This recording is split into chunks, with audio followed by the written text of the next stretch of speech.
Ici et là, dans les lueurs teintées de rouge, les silhouettes se confondent. Leurs mouvements, tantôt rapides, tantôt lents, se confondent au rythme de mélodies inaudibles. Les corps s'entrelacent, formant une créature disgracieuse composée de multitudes de jambes et de bras qui ressortent de son ombre comme pour clamer leur existence. De ses yeux, ce spectacle aux allures de cirque n'était qu'une façade. Il ne connaissait que trop bien la réalité des actes commis en ce lieu. Depuis des années, il regardait ce show, encore et encore, dans une répétition mortelle où chacun venait chercher une échappatoire libre de tout jugement.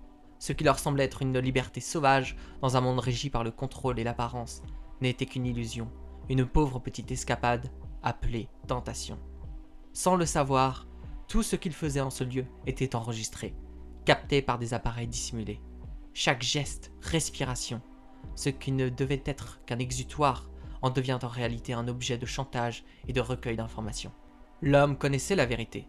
Il s'est souvent posé la question quant à la moralité de cette entreprise, dans une société réprimant la passion et l'expression unique, qui étaient réellement les coupables. Certes, dans cette expression de folie qui se dresse devant lui, il ne pouvait s'empêcher de juger les actions de ces personnes, mais en même temps, il arrivait à se mettre à leur place. Il comprenait que dans un monde d'uniformisation, il était difficile de ne pas se perdre. Perdu dans ses pensées, il ne remarqua que bien trop tard les lueurs bleues qui s'étaient mêlées au rouge. Dans un fracas de lumière et de son, ce qui n'était qu'une soirée comme les autres devint le cauchemar dont il ne pouvait s'échapper. Alors que les cris de plaisir s'étaient changés en cris de peur, au milieu de ce chaos, il décida de tenter sa chance. Accourant vers la sortie cachée, il eut un moment de tristesse en pensant aux pauvres âmes condamnées par le système. Il pensa à leur peine et leur humiliation publique alors qu'il ouvrait la porte. Dans les escaliers, il descendit les étages d'une rapidité dont lui-même n'avait pas connaissance. Il arriva devant la porte menant à l'extérieur. Il la franchit, et là, stupeur. Un groupe se dressa sur son chemin. Tous en uniforme, il comprit que c'était la fin pour lui aussi. D'un mouvement robotique précis et puissant, il se retrouva à terre.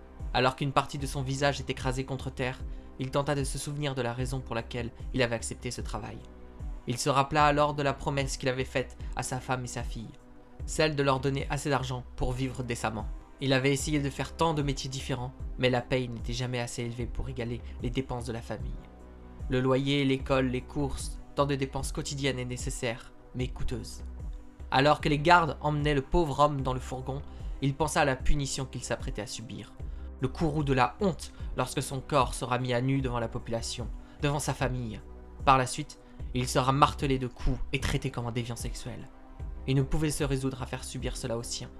Dans un élan de courage et de désespoir, l'homme vola l'arme d'un garde dans un mouvement aussi rapide que surprenant. Il la pointa contre soi et tira. C'est ainsi que se termine l'histoire d'un homme qui essayait de subvenir aux besoins de sa famille. Une histoire parmi tant d'autres dans un monde où tout est observé et contrôlé. Ne pensez pas que son histoire est unique, car elle ne représente qu'un fragment d'un prisme de souffrance et d'oppression dont beaucoup souffrent.